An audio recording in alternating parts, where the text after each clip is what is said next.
നമസ്കാരം. ദൂരദർശൻ എല്ലാ പ്രിയ പ്രേക്ഷകർക്കും സാമൂഹ്യ പാഠത്തിൻ്റെ പുതിയൊരു അധ്യായത്തിലേക്ക് സ്നേഹോഷ്മളമായ സ്വാഗതം. നമ്മുടെ കണ്ണുകൾ വളരെ അമൂല്യമായ ഒന്നാണ് അല്ലേ? കണ്ണുള്ളപ്പോൾ കാഴ്ച അതിൻ്റെ വില അറിയില്ല എന്ന് പഴമക്കാരൊക്കെ പറയാറുണ്ട്. ഒരു പഴഞ്ചൊല്ലായിട്ട് നമ്മൾ ഉപയോഗിക്കാറുമുണ്ട്. അതെ, കണ്ണുള്ളപ്പോൾ കണ്ണിൻ്റെ വില അറിയില്ല. അത് തീർത്തും അന്വർത്ഥമാക്കുന്ന തരത്തിലാണ് പല സാഹചര്യങ്ങളും നമ്മൾ കടന്നുപോയിക്കൊണ്ടിരിക്കുന്നത്. കാരണം കണ്ണിന് എത്രത്തോളം പ്രാധാന്യം കൊടുക്കണം, കണ്ണിനുണ്ടാകുന്ന ചെറിയ അസുഖങ്ങൾ പോലും യഥാവിധി ചികിത്സിച്ച് ഭേദമാക്കേണ്ടതിൻ്റെ ആവശ്യകത. പലപ്പോഴും പ്രായമായ അമ്മമാരൊക്കെ ഇനി എന്തിനാണ് ഞാൻ കണ്ണൊക്കെ ശരിയാക്കുന്നത്, അല്ലെങ്കിൽ കാറ്ററാക്ട് വന്നാൽ പോലും അതൊന്നും സർജറി ചെയ്യാതെ ലൈഫ് കൊണ്ടുപോകുന്ന ധാരാളം ആൾക്കാർ നമ്മുടെ ഇടയിലുണ്ട്.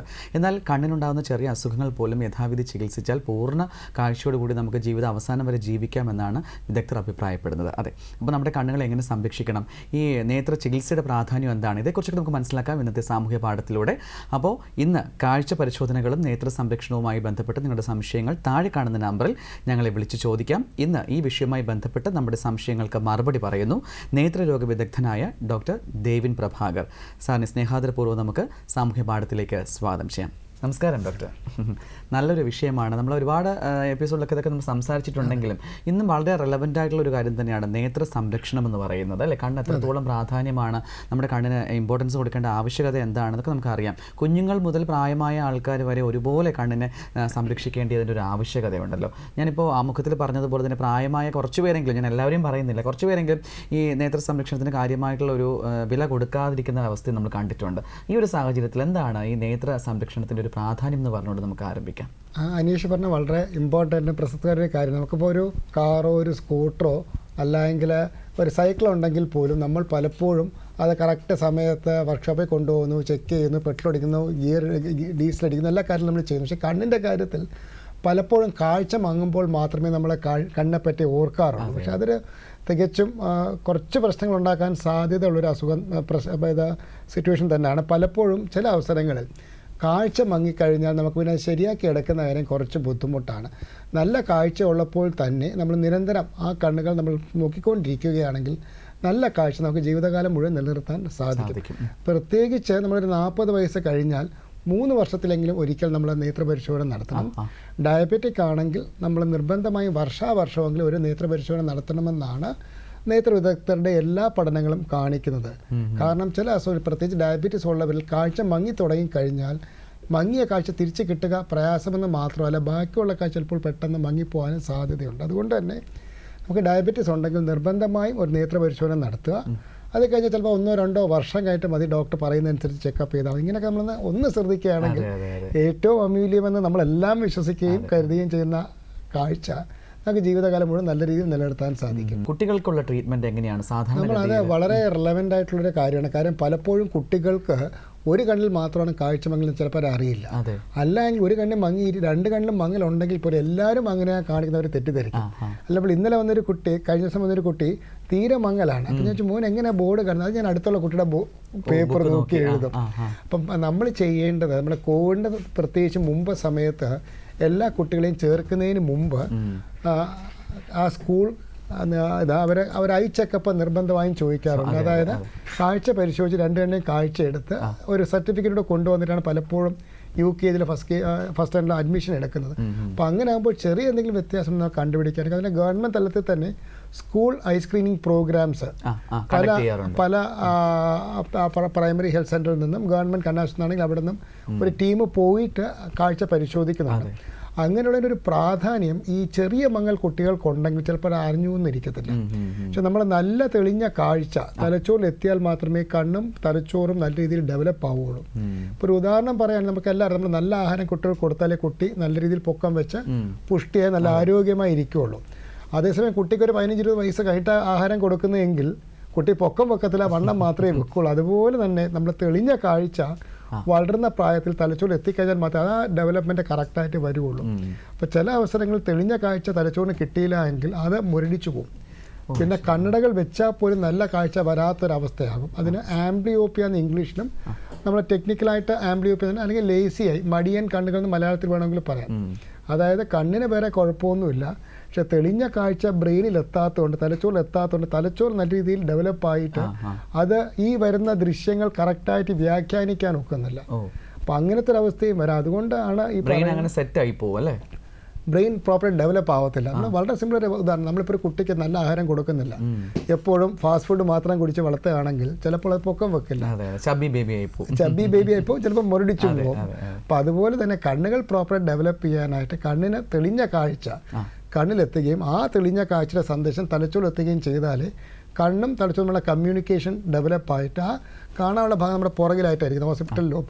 അപ്പോൾ ആ ഭാഗത്തിൻ്റെ ഡെവലപ്മെൻറ്റ് വളരെ പ്രാധാന്യമാണ്. അപ്പോൾ നമ്മളിപ്പം നമ്മളിപ്പോൾ 2 കൈ ഉണ്ട്, ഒരു കൈ നമ്മൾ ഉപയോഗിക്കാറുണ്ട്, എന്ത് പറ്റും, അതങ്ങ് ക്ഷയിച്ചു. അതുപോലെ തന്നെ നമുക്ക് 2 കണ്ണുകളുള്ളൂ, ഒരു കണ്ണ് മാത്രം കാഴ്ചയ്ക്ക് മങ്ങലുണ്ടെങ്കിൽ ചിലപ്പോൾ അതങ്ങ് ഉപയോഗം ഇല്ലാതങ്ങ് ആയിപ്പോകും. അപ്പോൾ അതുകൊണ്ട് തന്നെയാണ് സ്കൂൾ കുട്ടികളെ സ്കൂളിൽ വിടുന്നതിന് മുമ്പ് അടുത്തൊരു നേത്രവിദഗ്ധരെ കാണിച്ച് കണ്ണിൻ്റെ കാഴ്ച പരിശോധിച്ച് ആ നല്ല കാഴ്ച ജീവിതകാലം മുഴുവൻ ഉണ്ട് എന്ന് നമുക്ക് നല്ല ഉറപ്പുവരുത്താം അല്ലേ. എങ്ങനെയാണ് ഈ കാഴ്ച പരിശോധന സാധാരണഗതിയിൽ ചെയ്യുന്നത്? വളരെ സിമ്പിളാണ്. ഇപ്പോൾ നമുക്ക് അത്യാവശ്യത്തിനൊക്കെ വേണമെങ്കിൽ വീട്ടിൽ വെച്ച് തന്നെ നോക്കാം. കാരണം നമ്മൾ പലപ്പോഴും നമ്മൾ 2 കണ്ണുകളും കൊണ്ട് കാണുന്നത് കൊണ്ട് ഒരു കണ്ണിൽ കാഴ്ചയ്ക്ക് മങ്ങലുണ്ട്, ചിലപ്പോൾ നമ്മൾ അറിഞ്ഞുകൊണ്ടിരിക്കത്തില്ല. അപ്പോൾ ചിലപ്പോൾ നമ്മൾ എന്തെങ്കിലും പൊടി പോയി കണ്ണൊന്ന് പൊത്തി നോക്കുമ്പോഴാണ് കണ്ണിന് ഒരു കണ്ണിന് കാഴ്ചയ്ക്ക് മങ്ങലുണ്ടെന്നുള്ള അറിയുന്നത്. അതുകൊണ്ട് നമുക്ക് ഏറ്റവും എളുപ്പം ചെയ്യാൻ ഒക്കുന്നത് മുതിർന്നവരാണെങ്കിലും കുട്ടികളാണെങ്കിലും ഒരു കണ്ണൊന്ന് അടച്ചിട്ട് നമ്മൾ ദൂരെയുള്ള ഒരു കലണ്ടർ, ഒരു റൂമിൻ്റെ അടുത്ത് കലണ്ടർ ഇട്ട് നമുക്ക് അതിൻ്റെ ചെറിയ അക്ഷരങ്ങൾ കാണാൻ ഒക്കുന്നു ഒരു കണ്ണ് വെച്ച് നോക്കാം. അത് മാറ്റിയിട്ട് നമുക്കിപ്പോൾ ഒരു റൂമിൻ്റെ ഡിസ്റ്റൻസ് ഇട്ട് കഴിഞ്ഞാൽ അത്യാവശ്യം ഒരു ഇത് കിട്ടും. നമ്മൾ സാധാരണ റൂം ഒരു 10 അടി 12 അടിയുള്ള റൂമിൻ്റെ ഒരു അറ്റത്ത് കലണ്ടർ വെച്ചിട്ട് കലണ്ടറിൻ്റെ വലിയ അക്കമല്ല, അതിൻ്റെ ചെറിയ നമ്മളെ കൊല്ലവർഷം എന്നൊക്കെ പറയുന്ന ചെറിയ അത് കാണാൻ ഒക്കുമെന്നുണ്ടെങ്കിൽ ഒരുവിധം നല്ല കാഴ്ച ഉണ്ടെന്ന് നമുക്ക് ഉറപ്പാക്കാം. ഓരോ കണ്ണായിട്ട് നമുക്ക് അടിച്ചു നോക്കാം. അത് ഒരു സ്ക്രീനിങ് മാത്രമാണ്. കാരണം നമ്മുടെ കാഴ്ച എന്ന് പറയുന്നത് നമ്മൾ വായിക്കാനുള്ള കാഴ്ച കണ്ണിൻ്റെ കാതലായിട്ടുള്ള ഫോവിയ ആ ഭാഗത്തൊരു 10% പെർഫെക്റ്റ് ആണെങ്കിൽ നമുക്ക് നല്ലോണം വായിക്കാൻ ഒക്കും. പക്ഷേ ബാക്കിയുള്ള 90% അത് പെരിഫറൽ. ഞാൻ നേരെ ആ കണ്ണടച്ച് ഒരു കലണ്ടറിൽ നോക്കുകയാണെങ്കിൽ അതിൻ്റെ സൈഡിലോട്ടുള്ള കാര്യങ്ങൾ കാണുന്ന പാർശ്വത്തിലുള്ള കാഴ്ച എന്ന് പറയും. അപ്പോൾ നമ്മൾ നേരെ നോക്കുമ്പോൾ കലണ്ടർ കാണാൻ ഒക്കുമെങ്കിലും അതിൻ്റെ സൈഡിലിരിക്കുന്ന ഫ്രിഡ്ജ്, ജനല്, ഫാന് ഇതൊക്കെ കാണാൻ ഒക്കുന്നതാണ് കാഴ്ചയുടെ വ്യാപ്തി. അപ്പോൾ നമ്മൾ പലപ്പോഴും നമ്മൾ നേതൃത്വത്തിനെ കാണുമ്പോൾ ഒരു കണ്ണടച്ച് ഏകദേശം ചാർട്ട് വായിക്കും. അപ്പോൾ അതിൻ്റെ ലാസ്റ്റ് ലൈൻ വരെ വായിച്ചത് കൊണ്ട് കാഴ്ച 100% കാഴ്ചയുണ്ട്, പക്ഷെ 100% ഉണ്ടെന്ന് പറയാനില്ല. കാരണം സൈഡിലോട്ടുള്ള കാഴ്ചയും ഉണ്ട്. അപ്പോൾ നേരെയുള്ള കാഴ്ചയാണ് പലപ്പോഴും നമ്മൾ ശ്രദ്ധിക്കുന്നത്, സൈഡിലോട്ടുള്ള കാഴ്ച ചിലപ്പോൾ നമ്മൾ ശ്രദ്ധിച്ചു എന്ന് വരില്ല. അപ്പോൾ ഒരു ഉദാഹരണത്തിന് ഇപ്പോൾ നമ്മൾ TV നോക്കിക്കൊണ്ടിരിക്കുമ്പോൾ നടുക്കത്തെ ലൈൻ നോക്കിയിരിക്കുകയാണെങ്കിൽ ചിലപ്പോൾ സൈഡിൽ ഇരിക്കുന്നവരെ കാണാനൊക്കില്ല, ഒരു ഭാഗം മാത്രം മങ്ങിപ്പോകുന്നു. അപ്പോൾ അതിനുള്ള ഒരു ഒളിഞ്ഞിരിക്കുന്ന ഒരു അപകടം നമുക്ക് ഒരു കണ്ണിൽ മാത്രമാണ് ക്രമേണ ഒരു സൈഡിൽ നിന്ന് കാഴ്ച മങ്ങുന്നതെങ്കിൽ ഇപ്പോഴത്തെ കണ്ണത് കുറേയൊക്കെ കവർ ചെയ്യും. അതായത് എൻ്റെ ഈ കണ്ട ചെറിയൊരു ഭാഗത്ത് മങ്ങലുണ്ടെങ്കിലും മറ്റേ കണ്ണിന് കാഴ്ച ഉള്ളത് അതങ്ങ് കവർ ചെയ്ത് വരും. അപ്പോൾ ഓൾമോസ്റ്റ് ഒരു 50% കാഴ്ച ചിലപ്പോൾ മങ്ങുമ്പോൾ മാത്രമായിരിക്കും ഒരു വ്യക്തി ഈ സൈഡിൽ എനിക്ക് ചെറുതായിട്ട് കാണുന്നില്ലല്ലോ എന്ന് അറിയുന്നത്. ചിലപ്പോൾ പക്ഷെ ആ കണ്ട 50% പൊക്കാണ്. അപ്പോൾ ഇതിൻ്റെ അകത്ത് പിന്നെ വരുന്നൊരു ബുദ്ധിമുട്ട്, നമ്മൾ ആദ്യത്തെ ഒരു 50% കാഴ്ച വളരെ ക്രമേണയാണ് കുറഞ്ഞു വരുന്നതെങ്കിൽ ബാക്കിയുള്ളപ്പോൾ ചിലപ്പോൾ പെട്ടെന്ന് അങ്ങ് മങ്ങിപ്പോകാൻ ചാൻസ് ഉണ്ട്. അപ്പോൾ നമ്മൾ എത്ര നേരത്തെ കണ്ടുപിടിക്കുന്നു അത്രത്തോളം നമുക്ക് കാഴ്ച നിലനിർത്താനായിട്ട് സാധിക്കും. ഓക്കെ ഡോക്ടർ, നമ്മുടെ ഫസ്റ്റ് കോളർ വെയിറ്റിംഗിലാണ്, ആരാ നോക്കാം. ഹലോ, സാമൂഹ്യ പാഠമാണ്. പേര് പറയാമോ? കേൾക്കുന്നുണ്ട്, പേര് പറയാമോ? എവിടെ നിന്ന് എൽസി വിളിക്കുന്നേ?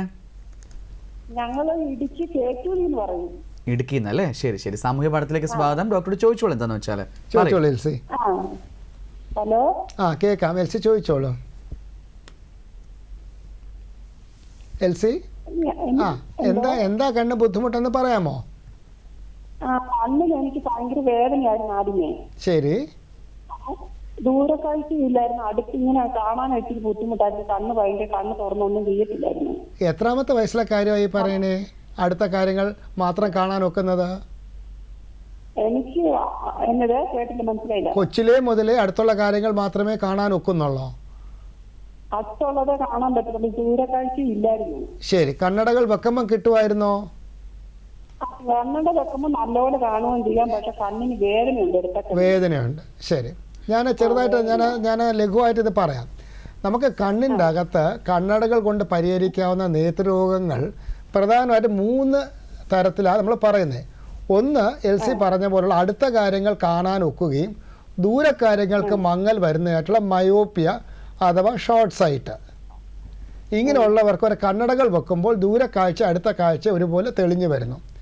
രണ്ടാമതൊരു കൂട്ടർക്ക് ഹൈപ്പർ മെട്രോപ്പി അഥവാ ലോങ് സൈറ്റ് എന്ന് പറയും.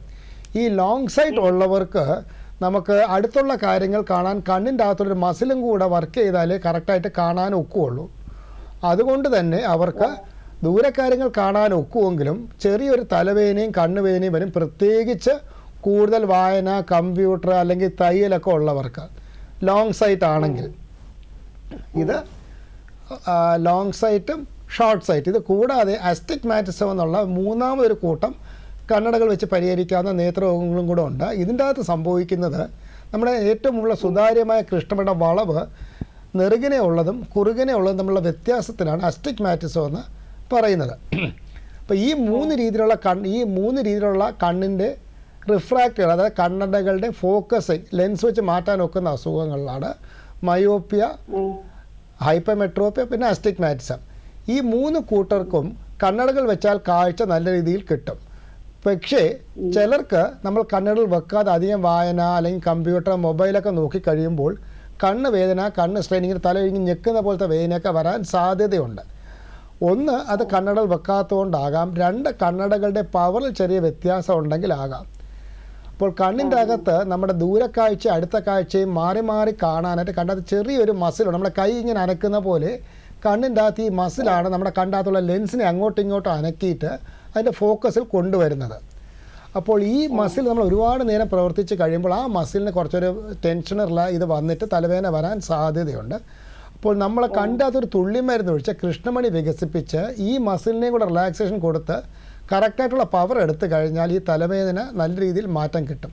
അപ്പോൾ എൽസി ചെയ്യേണ്ടത് ഒരു നേത്രോ വിദഗ്ധനെ കണ്ട് കണ്ണിൻ്റെ അകത്ത് തുള്ളിമരുന്ന് ഒഴിച്ച് കണ്ണ് ഡയലേറ്റ് ചെയ്ത് കൃഷ്ണമണി വികസിപ്പിച്ച് കണ്ണിൻ്റെ നാഡിയും നോക്കി കണ്ട പ്രഷറും നോക്കി ഈ വികസിച്ചിരിക്കുമ്പോഴുള്ള കണ്ട പവറും നോക്കിയതിന് ശേഷം കണ്ണടകൾ കുറിച്ച് വാങ്ങിച്ചു കഴിഞ്ഞാൽ നമുക്ക് ഈ പറഞ്ഞ ബുദ്ധിമുട്ടുകൾ ഒരു പരിധിവരെ നമുക്ക് മാറ്റാൻ സാധിക്കും. ഇത്രയും കാര്യങ്ങൾ ശ്രദ്ധിച്ചാൽ മാത്രം മതി. വേറെ പേടിക്കാനോ വിഷമിക്കാനോ ഒന്നും കേട്ടിടത്തോളം ഇല്ല. കണ്ണിന്റെ ഡോക്ടറെ തന്നെ കാണണം സാറേ. കണ്ണിൻ്റെ അസുഖത്തിന് കണ്ണിൻ്റെ ഡോക്ടറെ തന്നെ കാണണം. കാര്യം നമ്മൾ MBBS ഡോക്ടർമാർ MBBS ആണല്ലോ പഠിച്ച് പാസ്സാവുന്നത്. അപ്പോൾ പഠിച്ച് പാസ്സാവുന്ന സമയത്ത് കണ്ണിൻ്റെ നമ്മൾ MBBS സമയത്ത് ഒരുപാട് കാര്യങ്ങൾ നമുക്ക് പഠിപ്പിക്കാൻ സമയം കിട്ടാറില്ല. കാര്യം അതിൻ്റെ കൂടെ മെഡിസിൻ, സർജറി, പിന്നെ ബേസിക് സയൻസ്, ഒരുപാട് കാര്യങ്ങൾ കുട്ടികൾക്ക് പഠിക്കാനുള്ളതുകൊണ്ട് കണ്ണിനെ പറ്റി അത്രത്തോളം പരിശീലനം MBBSൽ കൊടുക്കാത്തത് കൊണ്ട് തന്നെ നമ്മൾ കഴിവതും ഒരു നേത്രോവിദഗ്ധനെ കാണിച്ച് കണ്ണുകൾ പരിശോധിച്ച് കറക്റ്റായിട്ടുള്ള കണ്ണടകൾ വെക്കുകയും അതിൻ്റെ കൂട്ടത്തിൽ പറഞ്ഞ പോലെ കണ്ട നാഡി പരിശോധന, കണ്ട പ്രഷർ, ഇതുള്ള കാര്യം കൂടെ ചെക്ക് ചെയ്ത് കഴിഞ്ഞാൽ എൽസിയുടെ പ്രശ്നങ്ങളൊക്കെ റെഡിയാക്കി എടുക്കാനൊക്കും. ഓക്കെ എൽസി, അപ്പോൾ ഡോക്ടർ പറഞ്ഞ പോലെ ചെയ്യട്ടോ. വിളിച്ചതിൽ സന്തോഷം. Thank you for calling. Doctor, നമുക്കൊരു ബ്രേക്ക് എടുത്താലോ? എടുക്കാം. സാമൂഹ്യ പാഠത്തിലൊരു ചെറിയ ഇടവേള.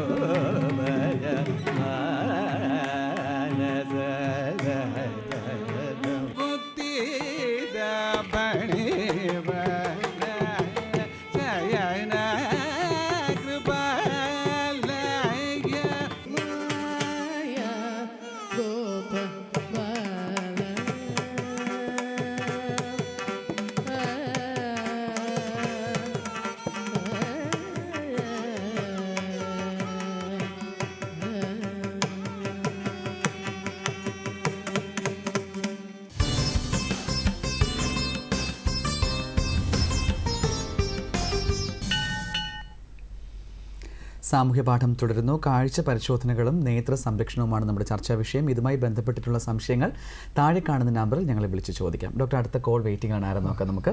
ഹലോ, സാമൂഹ്യ പാഠത്തിലേക്ക് സ്വാഗതം. ഹലോ, കേൾക്കുന്നുണ്ടോ? ഹലോ, ആരാ വിളിക്കുന്നത്? പാലക്കാട് ജയ. പാലക്കാട് നിന്ന് അല്ലേ? ശരി, ഡോക്ടറോട് ചോദിച്ചോളൂ എന്താന്ന് വെച്ചാൽ. ജയ, അത് മോന് വേണ്ടിട്ടാ. ഈ സെലക്ഷനൊക്കെ പോകുന്ന സമയത്ത് കളറ് ഈ റൗണ്ടിൽ പല കളറുകളുടെ ഇടയിൽ നമ്പറുകൾ എഴുതാറുണ്ട്. അപ്പൊ അത് മനസ്സിലാവുന്നില്ല അത് പറയണം. അപ്പൊ അതിന് വല്ല ട്രീറ്റ്മെന്റ് ഉണ്ടോ? അമ്മ ഇപ്പം ചോദിക്കുന്നത് കളവിഷനെ പറ്റിയിട്ടാണ്. കളവിഷൻ എന്ന് പറയുമ്പോൾ നമ്മൾ കാണുന്ന ചുവപ്പ് നിറത്തിൻ്റെ കാഠിന്യം, ചിലർക്ക് ചുവപ്പ് നിറം നല്ല ചുവപ്പ് കടുപ്പ് നിറത്തിൽ കാണുകയും ചിലർക്ക് ഈ കാണുന്ന ചുവപ്പ് നിറത്തിന് അത്രത്തോളം കാഠിന്യം കിട്ടാതെ ചെറിയ പിങ്ക് നിറത്തിലും കാണുന്നു. അതായത് നമ്മൾ നിറം കാണുന്നത് ആൾക്കാർ തമ്മിൽ ചെറിയൊരു വ്യത്യാസമുണ്ട്.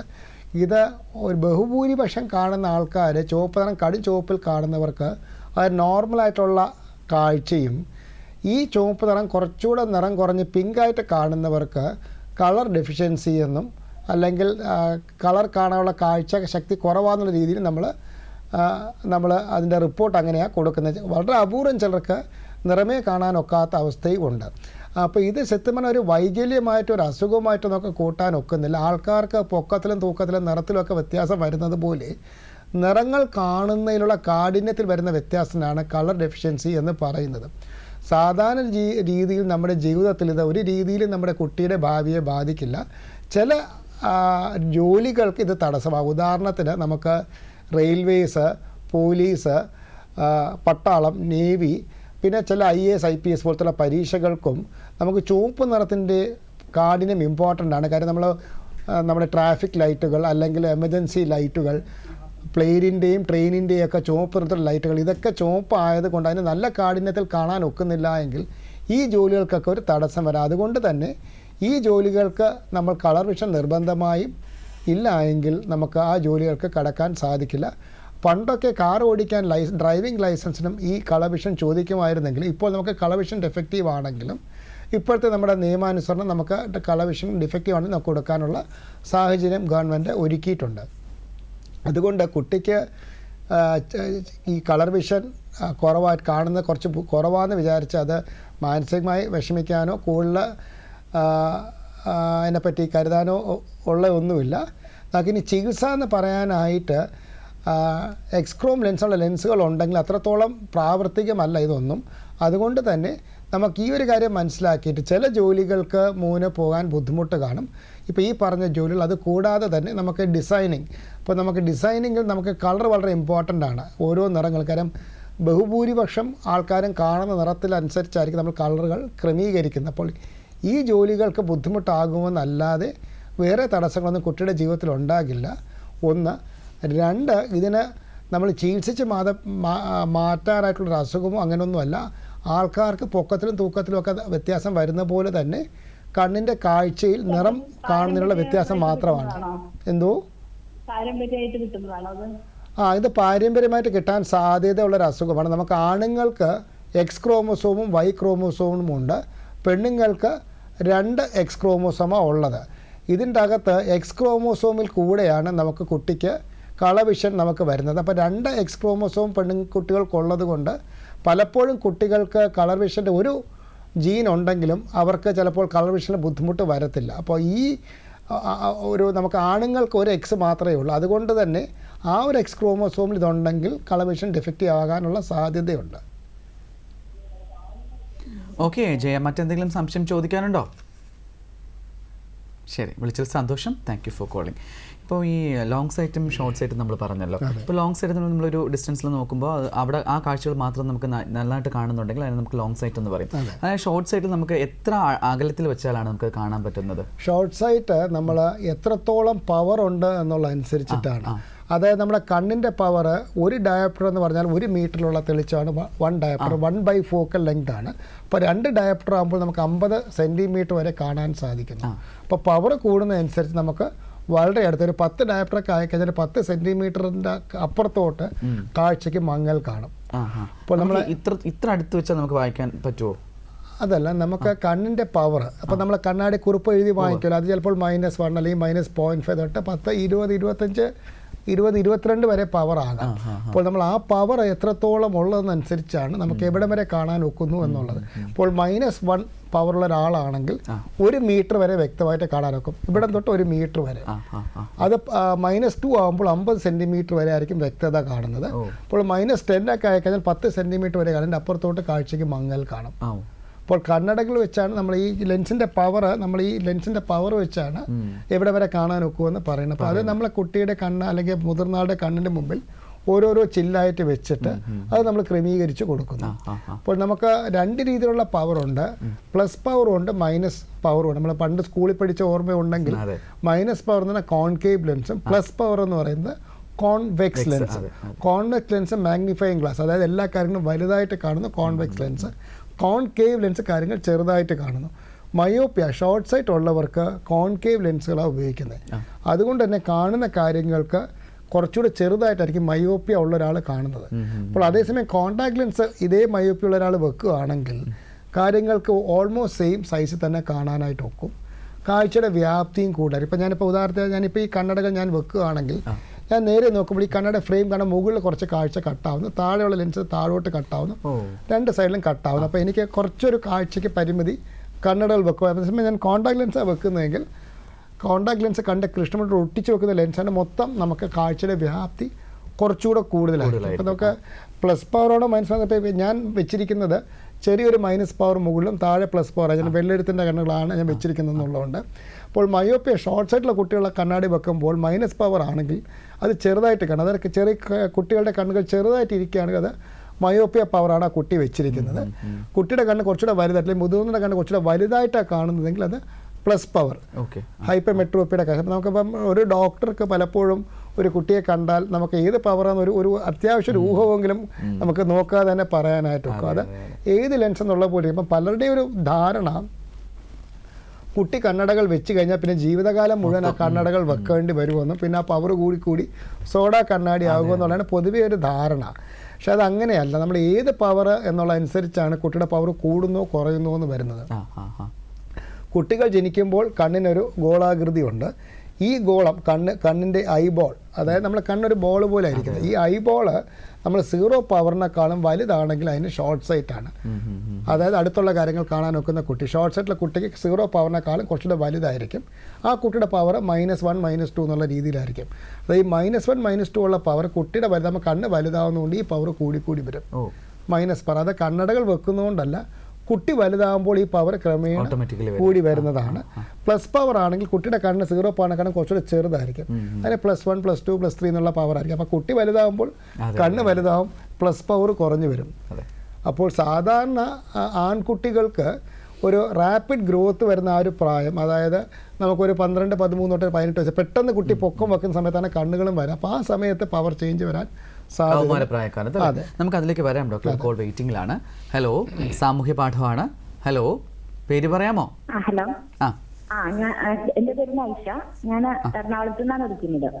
ഓക്കെ, സാമൂഹ്യ പാഠത്തിലേക്ക് സ്വാഗതം. ഡോക്ടർ ചോദിച്ചോളൂ, എന്താന്ന് വെച്ചാൽ പറയൂ. നൈഷ ചോദിച്ചോളൂ. എന്റെ പ്രശ്നം പറഞ്ഞാൽ എനിക്ക് കണ്ണ് ഇങ്ങനെ മങ്ങിയാണ് കാണുന്നത്. അതെന്ന് വെച്ചാൽ നമ്മള് മൊബൈലൊക്കെ ഒരു 10 മിനിറ്റ് ഇരുന്നിട്ട് പിന്നെ പുറത്തേക്ക് നോക്കുമ്പോഴത്തേനും കാഴ്ച മങ്ങിയാണ് കാണുന്നത്. ഡബിൾ ആയിട്ട് കാണുന്ന പോലെ തോന്നുന്നുണ്ട്. അതായത് നമ്മൾ ഇപ്പൊ മൊബൈൽ അങ്ങനെ നോക്കണം എന്നില്ല. ഒരു ബുക്ക് വായിച്ചാലും ബുക്ക് കുറച്ചു നേരം ഒരു 10 മിനിറ്റ് വായിച്ചു അല്ലെങ്കിൽ ഒരു 15 മിനിറ്റ് വായിച്ചിട്ട് ഞാൻ പുറത്തേക്ക് നോക്കുമ്പോഴത്തേനും എനിക്ക് ഡബിൾ ആയിട്ടാണ്, പിന്നെ പുറത്തുള്ള കാഴ്ചകൾ ഡബിൾ ആയിട്ട് കാണുന്ന പോലെ തോന്നുന്നു. പിന്നെ കണ്ണിന് എന്തോ ഒരു ഭാരം പോലെ കണ്ണില് ഫീൽ ചെയ്യും. അപ്പൊ അത് കുറച്ചു നേരം ഒന്ന് കണ്ണടച്ച് കിടന്നു കഴിയുമ്പോഴത്തേനും അത് പിന്നെ സാധാരണ പോലെയാവും. ഇതിൻ്റെ അകത്ത് നമ്മൾ പറഞ്ഞ പോലെ നമുക്ക് പ്രധാനമായിട്ടും 2 രീതിയിലുള്ള പവറാണ് ഉള്ളത്. പ്ലസ് പവറും ഉണ്ട്, മൈനസ് പവറും ഉണ്ട്. മൈനസ് പവർ എന്ന് പറയുന്നത് മയോപ്പി അഥവാ ഷോർട്ട് സൈറ്റ്, അടുത്തുള്ള കാര്യങ്ങൾ കാണാൻ ഒക്കുന്ന പവറാണ് മൈനസ് പവർ. സാധാരണ അടുത്തുള്ള കാര്യങ്ങൾ കാണാൻ ഒക്കുന്ന -1 -2 പോലുള്ള കണ്ണടകൾ വെക്കുന്നവർക്ക് അധികം നേരം വായിച്ചു കഴിഞ്ഞാലോ കണ്ണടകൾ ഊരി വായിച്ചു കഴിഞ്ഞാലോ വലിയ ബുദ്ധിമുട്ട് വരില്ല. പക്ഷെ അതേസമയം പ്ലസ് പവർ വെക്കുന്ന ലോങ് സൈറ്റ് ഉള്ളവർക്ക് കണ്ണടകൾ വെക്കാതെ വായിക്കുകയാണെങ്കിലോ മൊബൈൽ നോക്കുകയാണെങ്കിലോ കണ്ണിൻ്റെ അകത്തുള്ള സിലിയറി മസിലിന് ഒരുപാട് നേരം നമ്മൾ ഉപയോഗിക്കുന്നതുകൊണ്ട് നൈസ ഈ പറഞ്ഞ പോലത്തുള്ള ലക്ഷണങ്ങളൊക്കെ വരാം. തലവേദന വരാം, കണ്ണുവേദന വരാം, കുറച്ച് കഴിയുമ്പോൾ കാഴ്ചയ്ക്ക് മങ്ങൽ വരാം. പക്ഷെ കണ്ണടച്ച് കുറച്ച് നേരം വിശ്രമിച്ച് കഴിയുമ്പോൾ അത് ശരിയാവും. ഇതിനെ ഹൈപ്പർ മെട്രോപ്പി അഥവാ ലോങ് സൈറ്റ് എന്ന് പറയാം. രണ്ടാമതൊരു കൂട്ടം ആൾക്കാർക്ക് ഇതേപോലെ വരാൻ സാധ്യതയുണ്ട്. അതിന് വെള്ളെഴുത്തെന്ന് നമ്മൾ മലയാളത്തിൽ പറയുന്നു, ഇംഗ്ലീഷിൽ പ്രസ്ബയോപ്പിയ എന്ന് പറയുന്നു. വെള്ളെഴുത്തെന്ന് പറയുന്നത് ഒരു 38-39 വയസ്സ് കഴിയുമ്പോൾ നമ്മൾ വായിക്കാൻ മൊബൈൽ നോക്കുമ്പോൾ ഇങ്ങനെ വെച്ചാൽ കാണത്തില്ല, കുറച്ചുകൂടെ അകത്തി പിടിച്ചാലേ മൊബൈൽ കാണാൻ ഒക്കുകയുള്ളൂ. അല്ലെങ്കിൽ വായിക്കാനാണെങ്കിലും അകത്തി പിടിച്ചാലേ കാണാനോ. അതിന് നമ്മൾ വെള്ളെഴുത്ത് അഥവാ പ്രസ്ബയോപ്പിയ എന്ന് പറയുന്നു. അപ്പോൾ ഇതിന് നമ്മൾ വെള്ളെഴുത്തിനുള്ള പ്ലസ് പവർ ലെൻസുകൾ നമ്മൾ റീഡിംഗ് ഗ്ലാസ്സസ് എന്ന് പറഞ്ഞാൽ ചെറിയ കണ്ണടകൾ വായിക്കാനുള്ള കണ്ണടകൾ വെച്ച് കഴിഞ്ഞാൽ കണ്ണിൻ്റെ അകത്ത് വായിക്കാനായിട്ട് നമുക്കിത് സഹായം തരുന്നു. കണ്ണടകൾ വെക്കാതെ നമുക്ക് വായിക്കാൻ സാധിക്കും. പക്ഷേ കണ്ണടകൾ വെക്കാതെ വായിക്കുമ്പോൾ കണ്ണിൻ്റെ അകത്തുള്ള സിലിയറി മസിൽ എന്നുള്ള മസിലിന് ഒരുപാട് എക്സസൈസ് വരുന്നത് കൊണ്ട് കുറേ കഴിയുമ്പോൾ അത് തളർന്നു പോവുകയും കാഴ്ച മങ്ങിപ്പോവുകയും രണ്ടായിട്ട് കാണുകയും ചെയ്യുന്നു. അപ്പോൾ കണ്ണടകൾ വായനയ്ക്കുള്ള കണ്ണടകൾ വെച്ച് കഴിഞ്ഞാൽ 39-40 വയസ്സ് കഴിഞ്ഞ ആൾക്കാരാണെങ്കിൽ ഇത് ഒരു പരിഹാരമായിരിക്കും. അപ്പം പലപ്പോഴും പലർക്കും ഉള്ളത് കണ്ണടകൾ ഡോക്ടർ വെക്കാൻ പറയുമ്പോൾ ഒന്ന്, അയ്യോ എനിക്ക് പ്രായം നാട്ടുകാർ മുഴുവൻ അറിയാണ്ട് ഞാൻ വെക്കത്തില്ല. 2, കണ്ണടകൾ വെച്ച് കഴിഞ്ഞാൽ ആരെങ്കിലും ഒരു കൂട്ടുകാരിയോ വാട്സാപ്പിലോ കാണും കണ്ണടകൾ വെച്ച് കഴിഞ്ഞാൽ പവർ കൂടി വരുമെന്നുള്ള വ്യാജ വാർത്തകൾ വാട്സാപ്പ് മുഴുവനുണ്ട്. ഇത് കണ്ട് ഉപയോഗിക്കാതിരിക്കുന്നത്. അപ്പോൾ അതിൻ്റെ യാഥാർത്ഥ്യം കണ്ണടകൾ വെച്ചാലും കണ്ണടകൾ വെച്ചില്ല എങ്കിൽ എൻ്റെയും നൈസയുടെ എല്ലാവരുടെയും പ്രായം കൂടും. പ്രായം കൂടുന്നതനുസരിച്ച് കണ്ണ് ഡോക്ടർമാരെ കാണണം. കണ്ണ് ഡോക്ടർമാരെ നമ്മൾ 38 എത്ര വയസ്സാണ് നൈഷയ്ക്ക്? അതെ, 38-39 വയസ്സാകുമ്പോൾ ഒരു നേത്ര വിദഗ്ധനെ കാണിച്ച് കണ്ണടകളുടെ പവർ നോക്കി കറക്റ്റായിട്ട് കണ്ണടകൾ വെക്കുക. ഇതിന് 2 ഗുണങ്ങളുണ്ട്. ഒന്ന്, നമുക്ക് കറക്റ്റായിട്ടുള്ള കാഴ്ച നല്ല രീതിയിൽ കാണാൻ ഒക്കുന്നു. 2, ഈ പ്രായത്തിലാണ് പലപ്പോഴും കണ്ട പ്രഷറായ ഗ്ലോക്കോമ, ചിലർക്ക് തിമിരം, ചിലർക്ക് ഞരമ്പിനുള്ള നാഡി അസുഖങ്ങളൊക്കെ വരുന്നത്. അത് ഈ പ്രായത്തിലേക്ക് കണ്ടുപിടിച്ച് കഴിഞ്ഞാൽ വളരെ നല്ല കാഴ്ച നൈസയ്ക്ക് 70, 80, 90 വയസ്സാകുമ്പോൾ നമുക്ക് കാണുമെന്ന് ഉറപ്പാക്കാൻ ഒക്കും. അതുകൊണ്ട് നിർബന്ധമായും നേത്ര വിദഗ്ധരെ കാണുക. വളരെ നല്ല ഡോക്ടർമാരാണ്, അവർ നോക്കി കറക്റ്റായിട്ടുള്ള കണ്ണടകൾ കുറിച്ച് തരും. കണ്ണുകൾ കുറിച്ച് തരുമെന്നുള്ളത് മാത്രമല്ല, നമുക്ക് ഇപ്പോഴുള്ള കാഴ്ച ജീവിതകാലം മുഴുവൻ നിലനിർത്താനായിട്ട് അത് സഹായിക്കുകയും ചെയ്യും. അപ്പോൾ നേരത്തെ ഒരു കാര്യം കൂടെ ഞാൻ പറഞ്ഞു, നൈസയുടെ കൂട്ടുകാരും അറിഞ്ഞിരിക്കാൻ വേണ്ടിയിട്ട്, നമ്മൾ ചിലർക്കൊക്കെ ഒരു ധാരണയാണ് കണ്ണടകൾ വെച്ച് തുടങ്ങിക്കഴിഞ്ഞാൽ പവർ കൂടി വരുമെന്നും പിന്നെ അത് നിരന്തരം ഉപയോഗിക്കേണ്ടി വരുന്നു. അത് നമ്മൾ കണ്ണടകൾ ഉപയോഗിക്കുന്നതുകൊണ്ടല്ല, നമുക്ക് പ്രായം കൂടുന്നതനുസരിച്ച് കണ്ണിൻ്റെ അകത്തുള്ള സിലിയറി മസിൽ എന്ന മസിലിന് അതിനുള്ള ക്ഷമത കുറയുന്നതുകൊണ്ടാണ് പവർ കൂടി വരുന്നത്. നമ്മളൊരു 39-40 വയസ്സിൽ +1 പവർ ഉപയോഗിക്കുകയും ഒരു 45 ആകുമ്പോൾ +2 പോവുകയും ഒരു 50-52 വയസ്സൊക്കെ ആകുമ്പോൾ +2.75 +3 പോവുകയും ചെയ്യുന്നു. ഇത് പ്രായത്തിൻ്റേതായിട്ടുള്ള വ്യത്യാസമാണ്. മുഖത്ത് വരുന്ന ചുളിവ് പോലെയും തലമുടിയുടെ നര പോലെയും ഒക്കെ ഉള്ള ഒരു ചേഞ്ചാണ്. ഇത് കേൾക്കുമ്പോൾ പെണ്ണുങ്ങൾക്ക് പ്രത്യേകിച്ച് ഇഷ്ടപ്പെടണമെന്നില്ല. പക്ഷേ നമ്മളത് വെച്ച് കഴിഞ്ഞാൽ നമുക്ക് കണ്ണുകൾക്ക് വിശ്രമം കിട്ടുകയും നമുക്ക് തലവേദനയും ബാക്കി കാര്യമില്ലാതെ മൊബൈലും ഒക്കെ നമുക്ക് നല്ലതുപോലെ ഉപയോഗിക്കാനും ഒക്കും. അതുകൊണ്ട് നിർബന്ധമായും അടുത്തുള്ള നേത്ര വിദഗ്ധനെ കാണിച്ച് കണ്ണുകൾ പരിശോധിക്കുകയും കണ്ട പ്രഷർ നോക്കുക, കറക്റ്റുള്ള കണ്ണടകൾ വെക്കുക. വേറെ ബുദ്ധിമുട്ടൊന്നും ഇല്ലെങ്കിൽ 3 വർഷത്തിലൊരിക്കൽ നേത്ര വിദഗ്ധനെ കാണിച്ചാൽ മതിയാകും. ഓക്കെ നൈഷ, അപ്പോൾ ഡോക്ടർ പറഞ്ഞ പോലെ കാര്യങ്ങൾ ചെയ്യാൻ ശ്രമിക്കുക. വിളിച്ചതിൽ സന്തോഷം. Thanks for calling. ഇനി ഒരു ബ്രേക്കിനുള്ള സമയമാണ്, എടുക്കാം ഇടവേള.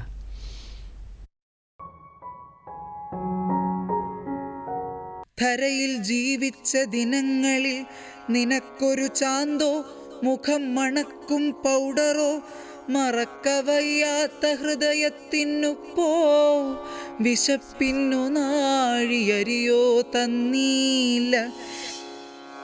വായിക്കുന്ന മനുഷ്യന് അനേകം ജീവിതങ്ങൾ ഉണ്ടാകും, വായിക്കാത്ത മനുഷ്യർക്ക് ഭൂമിയിൽ ഒറ്റ ജീവിതമേ ഉണ്ടാകുള്ളൂ എന്ന് പറയാറുണ്ട്. പകലിരവുകളുടെ ചിറകടി പോലും കേൾപ്പില്ലെഴുത്തച്ഛൻ, ജലപാനം കഴിക്കുന്നില്ലെഴുത്തച്ഛൻ. ഉല്ലേഖം എല്ലാ ശനിയാഴ്ചയും രാത്രി 9 മണിക്ക്. പുനഃസംപ്രേഷണം എല്ലാ ഞായറാഴ്ചയും രാവിലെ 8:30. സാമൂഹ്യ പാഠം തുടരുന്നു. കാഴ്ച പരിശോധനയും അതുപോലെ തന്നെ നേത്ര സംരക്ഷണവും ഇതുമായി ബന്ധപ്പെട്ടിട്ടുള്ള സംശയങ്ങൾ താഴെ കാണുന്ന നമ്പറിൽ ഞങ്ങളെ വിളിച്ച് ചോദിക്കാം. ഡോക്ടർ, അതുപോലെ തന്നെ പലർക്കുള്ള സംശയം സോഷ്യൽ മീഡിയയുടെ ഒരു അതിപ്രസരമാണല്ലേ. മൊബൈലാണെങ്കിലും വാട്സാപ്പ് ആണെങ്കിലും എല്ലാം ഒരു പരിധിയിൽ കൂടുതൽ അല്ലെങ്കിൽ കൂടുതൽ സമയം അവേഴ്സ് നമ്മൾ ഇതിനു വേണ്ടി ചിലവഴിക്കുന്നുണ്ട്. അല്ലെങ്കിൽ ഇപ്പോൾ ഈ ടെക്നോ പാർക്കിലൊക്കെ വർക്ക് ചെയ്യുന്നവരാണെങ്കിൽ ഫുൾ ടൈം സിസ്റ്റത്തിന് മുന്നിൽ ഇരുന്ന് വർക്ക് ചെയ്യേണ്ട ഒരു ആവശ്യകത വരുന്നുണ്ട്. അവർക്കൊക്കെ തന്നെയും ഈ കണ്ണിന് കാര്യമായ പ്രശ്നങ്ങൾ പിന്നീട് സംഭവിക്കുന്നു എന്നും പറഞ്ഞ് കേൾക്കാറുണ്ട്. കൂടുതൽ സമയം നമ്മൾ കണ്ടിന്യൂസ് ആയിട്ട് ഇത്തരത്തിലുള്ള ഇലക്ട്രോണിക് ഗാഡ്ജറ്റ്സ് ഉപയോഗിച്ച് കഴിഞ്ഞാൽ കണ്ണിൻ്റെ കാഴ്ചയ്ക്ക് എന്തെങ്കിലും കാര്യമായ തകരാറ് സംഭവിക്കാനിടയുണ്ടോ? ഒന്ന്, നമുക്ക് ആദ്യം മുതിർന്നവരെ പറ്റി പറയുകയാണെങ്കിൽ നമ്മൾ നിരന്തരം ഉപയോഗിക്കുന്നതുകൊണ്ട് കണ്ണിന് സ്ഥായിയായ കുഴപ്പമൊന്നും വരില്ല. പക്ഷേ നമ്മൾ അരമണിക്കൂറിൽ കൂടുതൽ ഒരേ സ്ഥലത്ത് ഒരു മൊബൈൽ നോക്കിക്കൊണ്ടിരിക്കുകയാണെങ്കിൽ കണ്ണിന് സ്ട്രെയിൻ വരാം. പ്രത്യേകിച്ച് ഒരു ഇരുട്ട് മുറിയിൽ നമ്മൾ മൊബൈൽ നോക്കിക്കൊണ്ടിരിക്കുകയാണെങ്കിൽ മൊബൈൽ ആപ്പാട് ചെറിയൊരു ഭാഗമാണ്. കണ്ണ് റെറ്റിനയുടെ ഒരു ചെറിയൊരു ഭാഗത്ത് മാത്രം ഒരുപാട് വെളിച്ചം വീഴുകയും ബാക്കി ഭാഗങ്ങളൊക്കെ ഡാർക്കായിട്ട് ഇരിക്കുകയും ചെയ്യുമ്പോൾ ഒരു ഭാഗം ലൈറ്റ് അമിതമായി വീഴുകയും ബാക്കി ഭാഗത്ത് ലൈറ്റ് അധികം വീഴാത്തത് കൊണ്ട് കണ്ണിൽ ഒരുപാട് സ്ട്രെയിൻ, തലവേദന, മൈഗ്രെയിന്, ഉറക്കമില്ലായ്മ ഇതൊക്കെ വരാൻ സാധ്യതയുണ്ട്. അതായത് അമിതമായ മൊബൈലിൻ്റെ ഉപയോഗം കാരണം കണ്ണുകൾക്ക് അല്ല വരുന്നത്, തലവേദന, ഐ സ്ട്രെയിന്, ഉറക്കമില്ലായ്മ, വിഷാദം, ഡിപ്രഷൻ ഇതുപോലത്തുള്ള കാര്യങ്ങളിലോട്ട് വരെ പോകാൻ സാധ്യതയുണ്ട്. നമുക്ക് ചെയ്യേണ്ടത് അരമണിക്കൂർ കഴിഞ്ഞാൽ മൊബൈലോ അല്ലെങ്കിൽ കമ്പ്യൂട്ടറോ മാറ്റി വെച്ച് 1-2 മിനിറ്റെങ്കിലും കണ്ണിന് വിശ്രമം കൊടുക്കുക. പിന്നെ സ്ക്രീൻ നമ്മൾ ചെയ്യുമ്പോൾ സ്ക്രീൻ ഹൈജീൻ എന്ന് പറയുന്നത് നമ്മൾ ഉറങ്ങുന്നതിന് 1 മണിക്കൂർ മുമ്പെങ്കിലും മൊബൈല്, കമ്പ്യൂട്ടർ, ഐപാഡ്, കിൻഡിൽ എന്താണെങ്കിലും ഒന്ന് മാറ്റി വെക്കുക. ഉറങ്ങുന്നതിന് തൊട്ട് മുമ്പ് നമ്മളൊരു TV പ്രോഗ്രാം കണ്ടോ അല്ലെങ്കിൽ മൊബൈലോ യൂട്യൂബോ കണ്ടോ നേരെ പോയി ഉറങ്ങാൻ കിടക്കുന്നത് തീരെ നല്ലതല്ല. മാനസികമായി ശാരീരികമായി കണ്ണിൻ്റെ ഭാഗത്ത് വന്നു. അപ്പോൾ നമുക്ക് ചെയ്യാൻ ഒക്കുന്ന കാര്യങ്ങൾ ഉറങ്ങുന്നതിന് 1 മണിക്കൂർ മുമ്പാണെങ്കിൽ നമുക്ക് പത്രം വായിക്കാം, മാഗസീൻസ് എന്തെങ്കിലും ഉണ്ടെങ്കിൽ വായിക്കാം, ചെറിയ ചെറിയ ലേഖനങ്ങൾ എന്തെങ്കിലും എഴുതാനോ ഉണ്ടെങ്കിൽ അത് ചെയ്യാം. പക്ഷേ കഴിവതും സ്ക്രീൻ, അതായത് നമ്മുടെ കണ്ണിലോട്ട് ലൈറ്റ് അടിക്കുന്ന കാര്യങ്ങൾ, അത് മൊബൈലാകാം, ടാബ്ലറ്റ് ആകാം, TV ആകാം, എന്ത് ഉപകരണമാണെങ്കിലും കഴിവതും അത് 1 മണിക്കൂർ മുമ്പെങ്കിലും നമ്മൾ ഓഫ് ചെയ്യാൻ ശ്രദ്ധിക്കുക. ഓക്കെ ഡോക്ടർ, നമുക്ക് അതിലേക്ക് വരാം ഒരു കോൾ എടുത്തതിന് ശേഷം. ഹലോ, സാമൂഹ്യ പാഠമാണ്. ഹലോ, പേര് പറയാമോ? എൻ്റെ പേര് സുമേഷ്, ഞാൻ കണ്ണൂരിൽ വിളിക്കുകയാണ്. കണ്ണൂരിൽ നിന്ന് അല്ലേ? ഓക്കെ സുമേഷ്, സാമൂഹ്യ പാഠത്തിലേക്ക് സ്വാഗതം. ഡോക്ടർ ചോദിച്ചോളൂ, എന്താണെന്ന് വെച്ചാൽ പറയൂ. എൻ്റെ 2 വയസ്സുള്ള മോളുണ്ട്. അപ്പോൾ മോളിന് ഒരു സ്കിന്നിൻ്റെ അസുഖമുണ്ട്. ശരി, കണ്ണിൻ്റെ അസുഖമുണ്ട്. അതെ അതെ. അപ്പോൾ 1.5 വയസ്സ് മുതലേ കണ്ണട ഇടാനാണ് ഡോക്ടർ പറഞ്ഞത്. ശരി. അപ്പോൾ ഇത് സ്ഥിരമായിട്ട് കണ്ണട ഇടുന്നില്ല ചെറിയ കുട്ടിയായിട്ട്. ഇത് നമ്മളിപ്പോൾ നമ്മൾ ചെറുപ്പത്തിലെ ഈ അസുഖം കണ്ടുപിടിച്ച വളരെ നന്നായി. കണ്ണടകൾ നിർബന്ധമായും വെക്കുക. കാര്യം നമ്മൾ തെളിഞ്ഞ കാഴ്ച തലച്ചോറ് പ്രോപ്പറായിട്ട് ഡെവലപ്പ് ചെയ്യുള്ളൂ. 2, കോങ്കണ്ണ് അഥവാ സ്ക്വിൻ്റുള്ള കുട്ടികൾ കണ്ണടകൾ വെച്ചില്ല എങ്കിൽ ഈ സ്ക്വിൻ്റ് അഥവാ കോങ്കണ്ണ് കൂടുതൽ മോശമാകാനുള്ള സാധ്യതയുണ്ട്. പലപ്പോഴും കുട്ടികൾ ചെയ്യുന്നത് നമ്മൾ പറയുന്നതനുസരിച്ചാണ്. അപ്പോൾ ഒരു കുട്ടി കണ്ണട വെക്കുമ്പോൾ ഉടനെ തന്നെ അപ്പൂപ്പൻ, അമ്മുമ്മ അല്ലെങ്കിൽ അടുത്തുള്ള അയ്യോ മോളെ ഇത്രയും കൊച്ചിലെ കണ്ണടകൾ വെച്ചോ, നിനക്ക് എന്ത് പറ്റിയിടാന്നും പറഞ്ഞ് നമ്മളെ സഹായിക്കാവുന്ന വ്യാജേന വരുന്ന ബന്ധുക്കളാണ് ഇതിൻ്റെ അകത്ത് ഏറ്റവും വലിയ ഉള്ള ബുദ്ധിമുട്ട്. കാര്യം ഒന്നാമതേ കണ്ണട വെക്കുന്ന കാണുമ്പോൾ കുട്ടികൾക്ക് അല്ലെങ്കിൽ മാതാപിതാക്കൾക്ക് ഒന്നാമതേ ബുദ്ധിമുട്ട്. അതിൻ്റെ കൂടെ നാട്ടുകാരല്ലെങ്കിൽ വീട്ടുകാരും കൂടെ അയ്യോ ഈ കൊച്ചിൽ എന്തിനാണ് വെച്ചാൽ, അല്ലെങ്കിൽ നിങ്ങൾ വേറെ ആശുപത്രിയിൽ പോയി ചോദിക്കുക, അല്ലെങ്കിൽ വേറെ ഡോക്ടറെ അടുത്ത് പോയി ചോദിക്കുക, 2-3 ഡോക്ടർമാരുടെ പോയി ചോദിക്കുന്നൊക്കെ പറഞ്ഞ് ഇതെന്തോ വലിയൊരു പ്രശ്നമാക്കിയിട്ട് ബാക്കിയുള്ളവർ ചിത്രീകരിക്കുന്നത് ഒരു വശത്ത് നിൽക്കുന്നു. അപ്പോൾ നമ്മൾ മനസ്സിലാക്കേണ്ടത് 1.5-2 വയസ്സുള്ള കുട്ടിക്ക് നമ്മളിപ്പോൾ ഇത്രയും ചെറുപ്പത്തിലെ കണ്ണടകളുടെ പവർ ഉണ്ടെന്ന് മനസ്സിലാക്കി അതിൻ്റെ ട്രീറ്റ്മെൻറ്റ് തുടങ്ങിയത് തന്നെ വലിയൊരു കാര്യമാണ്. കാര്യം പലപ്പോഴും നമ്മൾ 4, 5, 6 വയസ്സാകുമ്പോഴാണ് കണ്ണട ഉണ്ട് എന്ന് മനസ്സിലാക്കുന്നതും ചിലപ്പോൾ ആ സമയത്ത് വെച്ച് തുടങ്ങിക്കഴിഞ്ഞാൽ കണ്ണിൻ്റെ ഡെവലപ്മെൻറ്റ്, മാനസിക ഡെവലപ്മെൻറ്റ് അത്രത്തോളം ആകില്ല.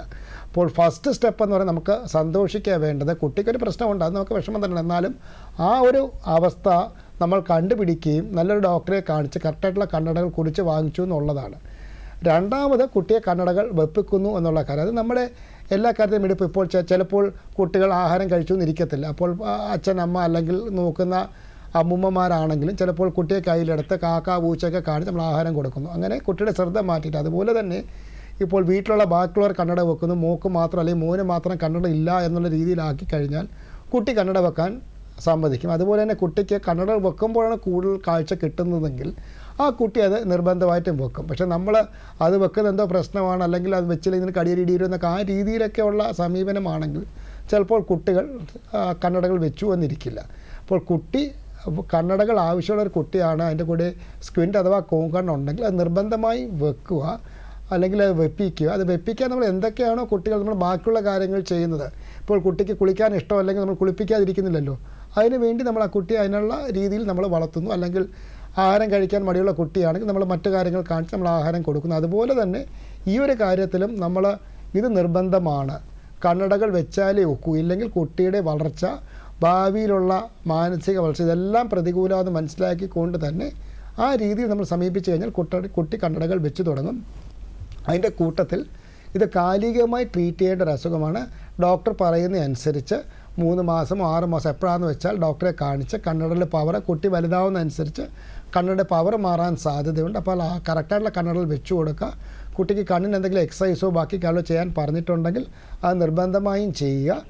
കോങ്കണ്ണുള്ള കുട്ടികൾക്ക് ചിലപ്പോൾ ഒരു 3 വയസ്സ് 4 വയസ്സാകുമ്പോൾ ഓപ്പറേഷൻ ചെയ്യാൻ പറയും, ചിലപ്പോൾ 7 വയസ്സ് 8 വയസ്സ് ആകുമ്പോഴായിരിക്കും.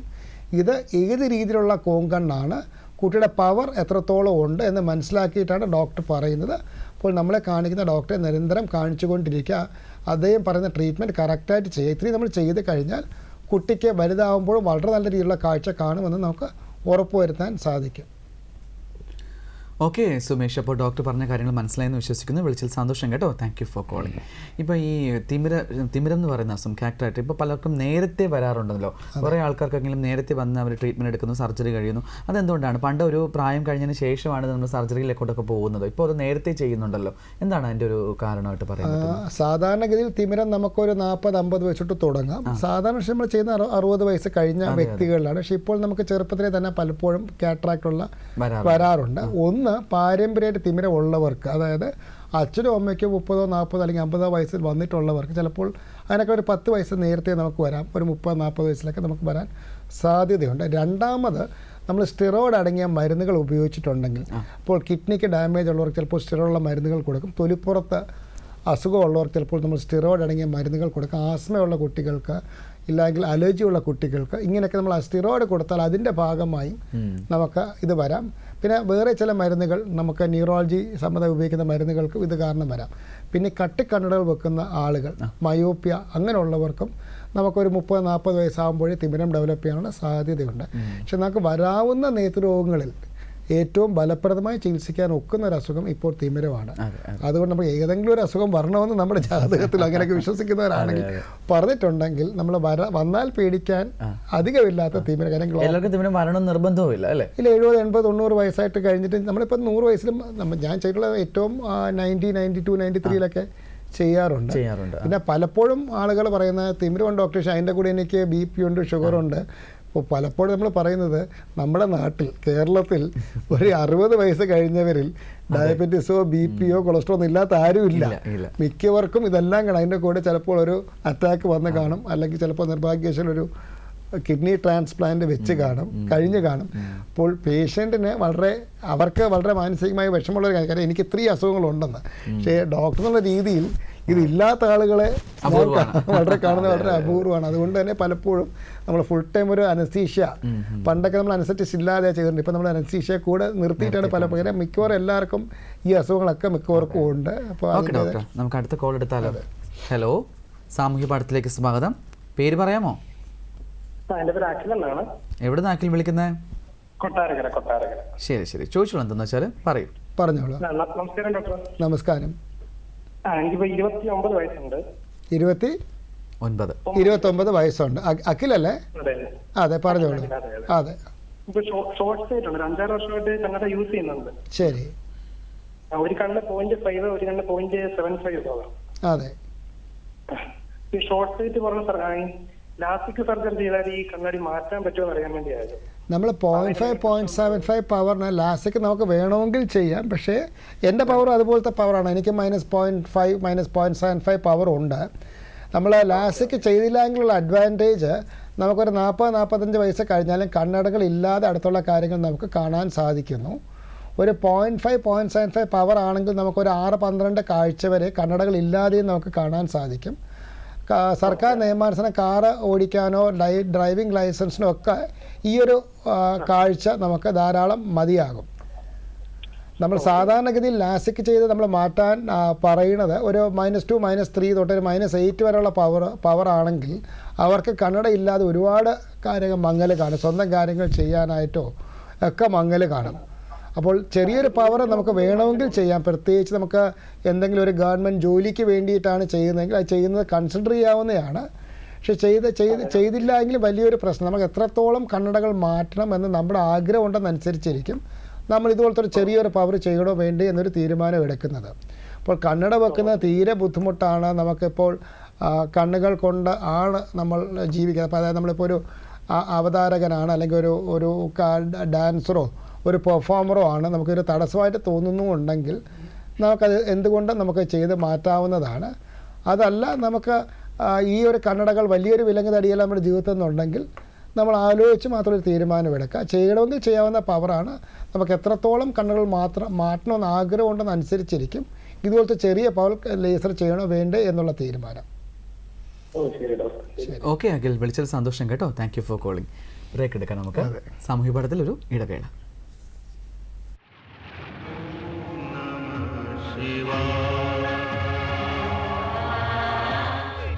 ശിവഭക്തർ തൻ പ്രാർത്ഥന കേട്ടു സങ്കടമുക്തിക്കായി.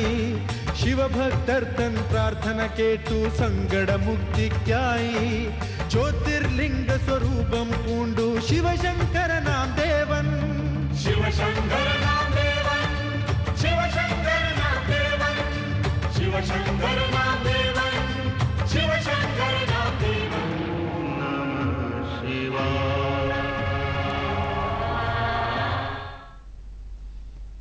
സാമൂഹ്യ പാഠം തുടരുന്നു. കാഴ്ച പരിശോധനകളും നേത്ര സംരക്ഷണവും ഇതുമായി ബന്ധപ്പെട്ടിട്ടുള്ള സംശയങ്ങൾ താഴെ കാണുന്ന നമ്പറിൽ ഞങ്ങളെ വിളിച്ച് ചോദിക്കാം. ഡോക്ടർ, ഈ പറഞ്ഞ മാതിരി ഒരുപാട് കാര്യങ്ങൾ നമ്മളൊരു കണ്ണിൻ്റെ സംരക്ഷണത്തിന് വേണ്ടി ചെയ്യണമല്ലോ.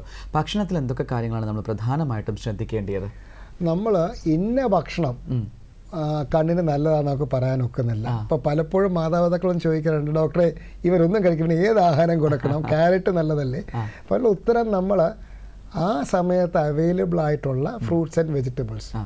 ഈ ഇലക്കറിയൊക്കെ ധാരാളം കഴിച്ചാൽ, ചീരയും മുരിങ്ങയിലൊക്കെ കഴിച്ചു കഴിഞ്ഞാൽ ധാരാളം നന്നായിട്ട് കഴിച്ചാൽ കണ്ണിന് നല്ല കാഴ്ച കിട്ടും എന്നൊക്കെ പറയാറുണ്ടല്ലോ.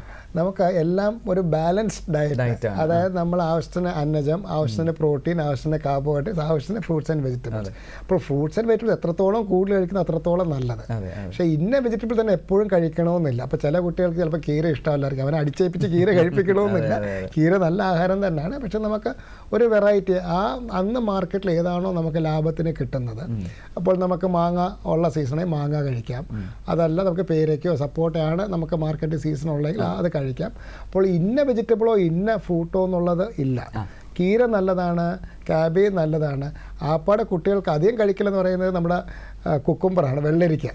വെള്ളരിക്കകത്ത് ഫൈബർ ഉണ്ട്. അതുകൊണ്ട് മാതാപിതാക്കൾക്ക് ഫൈബർ കണ്ടന്റ് നല്ലതാണ്. പക്ഷേ അതിൻ്റെ അകത്ത് വൈറ്റമിൻസ് കുറവായത് കൊണ്ട് എല്ലാ വെജിറ്റബിൾസും നല്ലതാണ്. കഴിവതും ക്യാരറ്റ്, ക്യാബേജ്, കീര, തോരൻ, അവിയൽ, സാമ്പാർ എല്ലാം ഒരു അന്ന് ഏതാണോ കുട്ടികൾ വീട്ടിൽ ഉണ്ടാക്കുന്നത് അത് തന്നെ കഴിപ്പിക്കുന്നതാണ് എപ്പോഴും നല്ലത്. നല്ലൊരു ഫാസ്റ്റ് ഫുഡിന്റെ പുറകെയാണല്ലോ, അതുകൊണ്ട് നമുക്ക് ഈ ഒരു ഫാസ്റ്റ് ഫുഡ് പോകുന്ന ആൾക്കാർക്ക് പൊതുവേ നമുക്ക് വൈറ്റമിൻ ഡെഫിഷ്യൻസി വരാൻ സാധ്യതയുണ്ട്.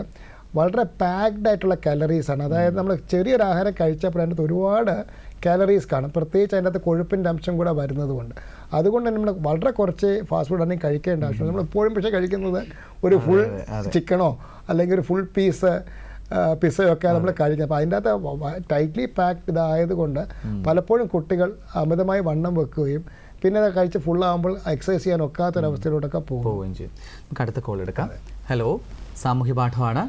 ഹലോ, ആരാ വിളിക്കുന്നത്? എന്റെ പേര് ലീലാമ്മ, പോത്തൻകോടുന്നാണ് വിളിക്കണത്. ലീലാമ്മ, 4 വയസ്സ്. ലീല, പറഞ്ഞോളൂ. എന്താന്ന് വെച്ചാല് പറഞ്ഞോളൂ ലീലാമ്മ. സാറേ നമസ്കാരം. നമസ്കാരം. സാറേ, എനിക്ക് ജോഗ്രൻ സിൻഡ്രോം എന്ന് പറയുന്ന അസുഖമുണ്ട്. അത് തുടങ്ങിയിട്ട് കുറച്ച് വർഷങ്ങളായി. ശരി അമ്മ. അപ്പൊ എന്റെ കണ്ണിന് നല്ലവണ്ണം ഈ ഡ്രൈനെസ് ഫീൽ ചെയ്യുന്നുണ്ട്. അതെ, ഈ മണ്ണ് വാരിയിട്ടത് പോലെ തരിതരി പോലെ ഒരു ഫീലിംഗ് ആണ്. അത് എനിക്ക് മൗത്തും നല്ല ഡ്രൈ ആണ്. അപ്പൊ എനിക്ക് ഈ 2 കണ്ണിനും തിമിരമുണ്ട് ഇപ്പൊ. ശരി. എന്റെ കാഴ്ച 6 പാർഷ്യലാണ്. അപ്പൊ ഈ ഡ്രൈനെസ് ഉള്ളത് കാരണം ഇത് ഇങ്ങനെ തിമിരത്തിന്റെ ഇത് ചെയ്യാൻ പറ്റുന്നില്ല. അത് അതിനെന്താണ് സാറേ? നമ്മൾ ജോഗ്രൻ സിൻഡ്രോം എന്ന് പറയുന്നത് നമ്മുടെ ശരീരത്തിൽ ഓട്ടോ ഇമ്മ്യൂൺ ഡിസോർഡറുള്ള വിഭാഗത്തിൽ വരുന്നത്. അതായത് നമ്മുടെ ശരീരം തന്നെ നമ്മുടെ ശരീരത്തിനെ അറ്റാക്ക് ചെയ്യുന്ന അവസ്ഥയ്ക്കാണ് ഓട്ടോ ഇമ്മ്യൂൺ എന്ന് പറയുന്നത്. അപ്പോൾ നമ്മൾ ചെയ്യേണ്ടത്, റിമറ്റോളജി സ്പെഷ്യലിസ്റ്റ് ഡോക്ടർമാരുണ്ട് ഈ ഓട്ടോ ഇമ്മ്യൂൺ ഡിസോർഡേഴ്സ് ട്രീറ്റ് ചെയ്യുന്നത്. അപ്പം ആ ഒരു ഓട്ടോ ഇമ്മ്യൂൺ ഡിസോർഡേഴ്സ് ട്രീറ്റ് ചെയ്തൊരു ഡോക്ടറെ കാണിച്ചിട്ട് അതിൻ്റെ ട്രീറ്റ്മെൻറ്റ് കറക്റ്റായിട്ട് ചെയ്യുക. അതിൻ്റെ കൂട്ടത്തിൽ നമ്മളെ കണ്ണിൻ്റെ അകത്തുള്ള ഡ്രൈ ഐക്ക് ഞാൻ പറഞ്ഞോട്ടെ, നമ്മുടെ കണ്ണിൻ്റെ അകത്തുള്ള ഡ്രൈ ഐക്ക് കുളിർമയ്ക്കുള്ള മരുന്നുകളും അതിൻ്റെ കൂടെ നമുക്ക് സൈക്ലോസ്പോറിൻ പോലെ കണ്ണീര് കൂട്ടാനുള്ള മരുന്നുകളും ഉണ്ട്. അപ്പോൾ ഇത്രയും നമ്മൾ ചെയ്ത് നമുക്ക് മാക്സിമം കൺട്രോൾ കിട്ടിക്കഴിഞ്ഞാൽ തിമിരം നമ്മൾ ചെയ്യുമ്പോൾ കണ്ണിൻ്റെ അകത്ത് തിമിരം വളരെ ചെറിയൊരു ശുശ്രൂഷത്തിൽ കൂടാതെ നമ്മൾ ചെയ്യുന്നത്. അപ്പോൾ നമ്മൾ ഈ അസുഖങ്ങളുള്ളവർക്ക് നമുക്ക് ഒക്കുന്നത്രയും ചെറിയ ശുശ്രൂഷത്തിൽ കൂടെ ഒക്കുന്നത്രയും കുറച്ച് നമ്മൾ അൾട്രാസൗണ്ട് ഫേക്കോ എനർജി ഉപയോഗിച്ച് ചെയ്ത് കഴിഞ്ഞാൽ വലിയ പ്രശ്നങ്ങളില്ലാതെ നമുക്ക് കാറ്ററാക്ട് ചെയ്യാൻ സാധാരണ ഗതിയിൽ ഒക്കണം. അപ്പോൾ അതിന് നമ്മൾ ചിലപ്പോൾ 1-2 മുൻകരുതലെടുക്കും. നമ്മൾ ചെയ്യുന്നതിന് മുമ്പായിട്ട് അമ്മയുടെ കൃഷ്ണമണി സ്ട്രോങ് ആക്കാനുള്ള മരുന്നുകളും ഗുളികകളും നമ്മൾ തരും. കണ്ണീര് മാക്സിമം കൂടിയിരിക്കാനായിട്ടുള്ള ഗുളികകളും മരുന്നുകളും നമ്മൾ തരും. ഓപ്പറേഷൻ ചെയ്യുന്ന സമയത്ത് കണ്ട കൃഷ്ണമണിക്ക് പ്രൊട്ടക്ഷൻ കിട്ടാനായിട്ട് നമുക്ക് അതിനുള്ള പ്രത്യേകിച്ചുള്ള മരുന്നുകളുണ്ട്. ആ മരുന്ന് കണ്ണിൻ്റെ അകത്തോട്ട് ഇഞ്ചെക്ട് ചെയ്ത് കണ്ണിൻ്റെ അകത്തുള്ള ലെയർ കോട്ട് ചെയ്തിട്ട് അൾട്രാസൗണ്ട് എനർജി നമ്മൾ ഏറ്റവും കുറച്ച് വെച്ചിട്ടായിരിക്കും നമ്മൾ ചെയ്യുന്നത്.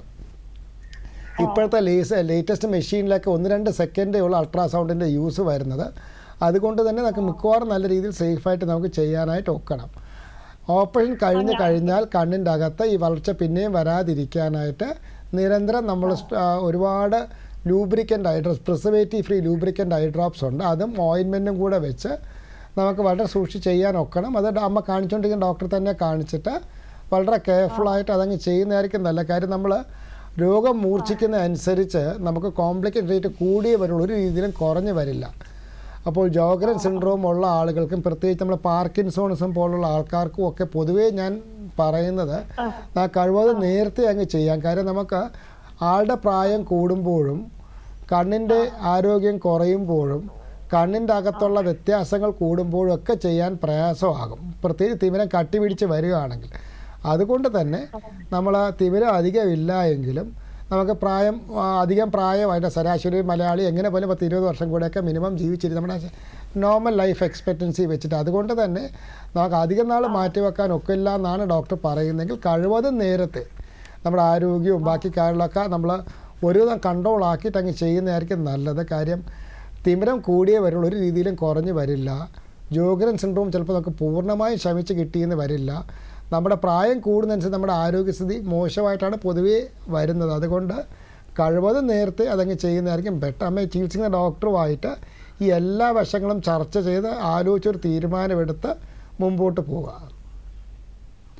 ഓക്കെ ലീലാമ്മ, ഡോക്ടർ പറഞ്ഞ കാര്യം ക്ലിയർ ആയെന്ന് വിശ്വസിക്കുന്നു. വിളിച്ചതിൽ സന്തോഷം കേട്ടോ. Thank you for calling.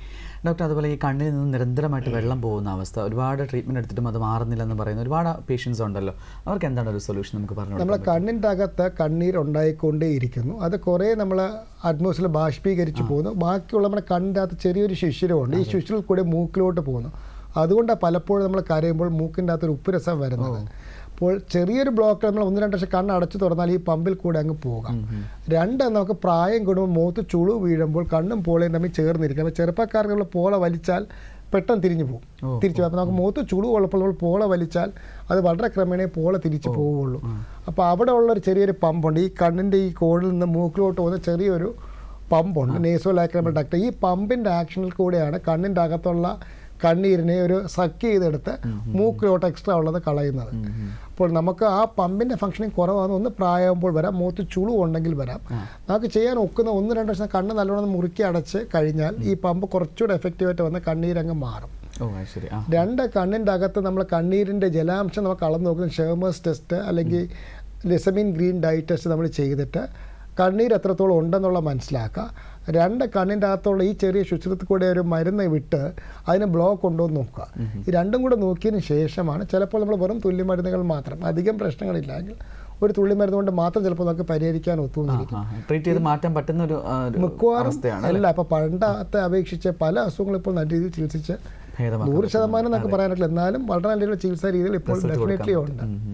ഇപ്പോൾ നൂതന ചികിത്സാ രീതികൾ എന്തൊക്കെയാണ് പ്രധാനമായിട്ടും ചെയ്യുന്നത്? ഇപ്പോൾ നമ്മുടെ കണ്ണിൻ്റെ അകത്ത് നമ്മളിപ്പോൾ പണ്ട് ചികിത്സിക്കാൻ ഒക്കാത്ത പല അസുഖങ്ങളും, ഇപ്പോൾ ചിലർക്കൊക്കെ ഡയബറ്റീസ് മൂലം അന്ധത, ഒരുപാട് നമ്മുടെ പണ്ടൊക്കെ ഒരുപാട് പേര് കാഴ്ചയില്ലാതെ വീട്ടിലിരിക്കുമായിരുന്നു.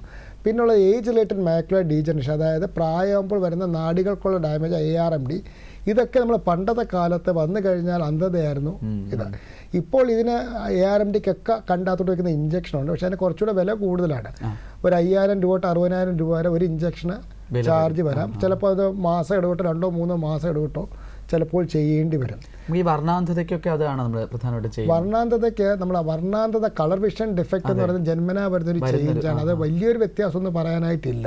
പക്ഷെ എന്നാലും ജനിതകമായിട്ട് വരുന്ന വ്യത്യാസങ്ങൾക്ക് കണ്ണിൻ്റെ അകത്തോട്ടുള്ള ജീനോമിക് തെറാപ്പി വരുന്നുണ്ട്. അപ്പോൾ നമ്മൾ ഈ ആർട്ടിഫിഷ്യൽസ് ഒക്കെ വരുന്നോണ്ടിരിക്കുമ്പോൾ വളരെ പെട്ടെന്ന് നമുക്കിനി ഡെവലപ്മെൻറ്റ്സ് നമുക്ക് പ്രതീക്ഷിക്കും. കാരണം നമ്മൾ റിസർച്ചും ഒക്കെ വളരെ പെട്ടെന്ന് തന്നെ നമുക്ക് ഈ കമ്പ്യൂട്ടർ ഇത്രയും സ്ട്രോങ് ആയിട്ടുള്ളത് കൊണ്ട് പലപ്പോഴും ട്രീറ്റ്മെൻറ്റ് നമ്മൾ കോവിഡ് വാക്സിൻ തന്നെ പണ്ട് 10 വർഷം എടുത്തിരുന്നത് ഇപ്പോൾ നമ്മൾ 5-6 മാസം കൊണ്ട് ലോകത്തെമ്പാടും വികസിപ്പിച്ചിട്ടുണ്ട്. അതുപോലെ പുതിയ ട്രീറ്റ്മെൻറ്റ് വളരെ പെട്ടെന്ന് വരുന്നുണ്ട്. ഗ്ലോക്കോമയ്ക്കൊക്കെ തന്നെ വളരെ ഗ്ലോക്കോമയ്ക്ക് പണ്ട് തൊട്ട് തന്നെ ഒരു 10-20 വർഷം മുമ്പ് തന്നെ നല്ല ട്രീറ്റ്മെൻറ്റ് ഉണ്ടായിരുന്നു. ഇപ്പോൾ അതിനേക്കാളും കുറച്ചുകൂടെ സ്ട്രോങ്ങർ ആയിട്ടുള്ള മരുന്നുകൾ ഇറങ്ങിയിട്ടുണ്ട്. അപ്പോൾ ഞാൻ പഠിച്ചുകൊണ്ടിരുന്ന സമയത്ത് 1990s ഞാൻ PG ചെയ്യുന്ന സമയത്തൊക്കെ ഗ്ലോക്കോമയ്ക്ക് ഒരുപാട് ഓപ്പറേഷൻ വേണ്ടി വരാറുണ്ട്. ഇപ്പോൾ നമുക്ക് വളരെ ഫലപ്രദമായിട്ടുള്ള ഒരുപാട് കൂട്ടം മരുന്നുകൾ ഉള്ളത് കൊണ്ട് വളരെ വിരളമായിട്ടേ ഗ്ലോക്കോമയ്ക്ക് നമുക്ക് ഓപ്പറേഷനിലോട്ട് പോകേണ്ടി വരാറുള്ളൂ. മിക്കവാറും തുള്ളിമരുന്നുകൾ കൊണ്ട് തന്നെ കൺട്രോൾ ആക്കാൻ ഒക്കുന്നുണ്ട്. അപ്പോൾ അതുപോലെ നമുക്ക് സമീപ ഭാവിയിലും റെറ്റിനൈറ്റിസ് പിഗ്മെൻറ്റോസോ പോലുള്ള, ഇപ്പോൾ അമ്മ പറഞ്ഞ ജോഗ്രൻ സിൻഡ്രോം പോലത്തുള്ള അസുഖങ്ങൾക്ക് ഒരുപാട് ഫലപ്രദമായ ട്രീറ്റ്മെൻറ്റ് നമുക്ക് പ്രതീക്ഷിക്കാം. അതുപോലെ ഈ കണ്ണ് ചുവക്കുന്ന ഒരു അസുഖം, പലരും പറഞ്ഞിട്ട് കണ്ണ് വെളുക്കുന്നില്ല, എത്ര നന്നായിട്ട് ഉറങ്ങിയാലും കണ്ണിന് ഒരു നിറമങ്ങലാണെന്ന് പറയാറുണ്ട്. അതെന്തുകൊണ്ടായിരിക്കും? നമുക്ക് കണ്ണുകൾക്ക് എപ്പോഴും ചെറിയൊരു കളർ നമുക്ക് കാണാം. പക്ഷെ നമുക്ക് അത് കാരണം ബുദ്ധിമുട്ടുണ്ടാകുന്നെങ്കിൽ ഡോക്ടറെ കാണിച്ച് ചെറിയ നിറ വ്യത്യാസം ചിലപ്പോൾ അതൊക്കെ അലർജി കൊണ്ട് വരാം, കണ്ണിന് വരൾച്ച വരുന്ന ഡ്രൈ ആയി എന്നുള്ള കണ്ടീഷൻ കൊണ്ട് വരാം, അല്ലെങ്കിൽ നമ്മൾ ജോലി ചെയ്യുന്ന സാഹചര്യം, അവിടെ ഒരുപാട് പൊടിപടലം ഉള്ള സാഹചര്യമാണെങ്കിൽ നമുക്ക് കണ്ണിൽ ചുവപ്പ് വരാം.